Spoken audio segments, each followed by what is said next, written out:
Традиционално плоштадот пред градската библиотека Борка Талиска е местото каде што е лоциран карванот на книгата, претворејќи го просторот во книжарница на отворено. На подвижните тезги може да се изберат најновите и најактуелни наслови.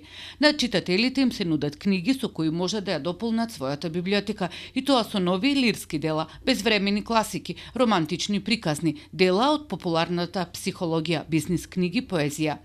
Се барат најновите изданија од неколкуте издавачки куќи. За читателите има широка жанровска понуда на изданија, а меѓу новите наслови се и Подождот на Раде Шербеџија, Водич за долговечност од доктор Митов, Школа на животот, Девојката што пишуваше на свила, Ехо на слободата, Парфем, Моќта на навиките и многу други. Прилепчани сакаат книги и купуваат.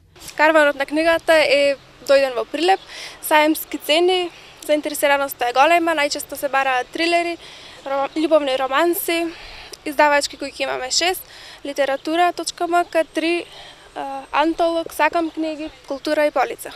Најмладата популација е најчесто заинтересирана за драмите или љубовните романси, а повозрасните се повеќе заинтересирани за психолошките трилери, драмите, така, посемејни книги и така. Најпопуларни наслови во сакам книги се Девојката пред мене, Фатиме, Жената на прозорецот. Како и претходните години, насловите предизвикуваат голем интерес кај читателската публика. Карванот во Прилеп ќе биде присутен и утре, сабота, пошто продолжува низ другите градови низ Македонија. Целта е да се доближат издавачките куќи уште повеќе до своите читатели.